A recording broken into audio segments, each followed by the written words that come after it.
High, আপনারা কি জানেন কিভাবে পিডিএফ ফাইল থেকে মাইক্রোসফট এক্সেল এর ডাটা লোড করতে হয় ডায়নামিকলি? ইভেন একটা পিডিএফ না, একটা ফোল্ডারের মধ্যে যতগুলো পিডিএফ থাকবে সবগুলো পিডিএফ কে একসাথে মার্জ করে তারপরে এক্সেল এর ডাটা লোড করা। তো এটা আপনি খুব ইজিলি করতে পারবেন মাইক্রোসফট এক্সেল এ পাওয়ার কোয়ারি টুল ব্যবহার করে। চলুন দেখিয়ে দিই এটা কিভাবে করবেন। প্রথমে এক্সেল এ একটা ওয়ার্কশিট ওপেন করে নেবেন, তারপরে চলে যাবেন ডাটা মেনুতে, তারপরে গেট ডাটা, এখান থেকে ফ্রম ফাইল থেকে ফ্রম ফোল্ডার অপশনটা সিলেক্ট করে দিবেন।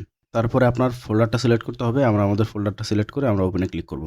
তারপরে এখান থেকে কম্বাইন অ্যান্ড ট্রান্সফর্ম ডাটা এই অপশনটাতে ক্লিক করে দিবেন। তাহলে আমাদের পাওয়ার কোয়ারি এডিটর ওপেন হয়ে যাবে। এখান থেকে আমরা ডাটা কলমটাকে এক্সপান্ড করে দিব এবং যে কলামগুলো আমাদের দরকার নেই সেগুলো ডিলিট করে দিব। তারপরে আমরা আমাদের ডাটার অবস্থা অনুযায়ী ডাটা ক্লিনিং করব। তারপরে ফাইনালি আমরা এক্সেলে আমাদের ডাটাটা লোড করব। তো এটা খুবই ডাইনামিকভাবে কাজ করবে। আপনি যদি পরবর্তীতে নতুন দিনের ডাটা জাস্ট কপি করে আপনার সেই ফোল্ডারের মধ্যে পেস্ট করে দেন এবং সামারির মধ্যে গিয়ে জাস্ট রাইট ক্লিক করে রিফ্রেশ মারেন, তাহলে আপনার সেই ডাটাগুলো ডাইনামিকলি আপডেট হয়ে যাবে। তো এই পুরো ভিডিওটা ডিটেলসে দেখার জন্য নিচের এই লিঙ্কে ক্লিক করুন।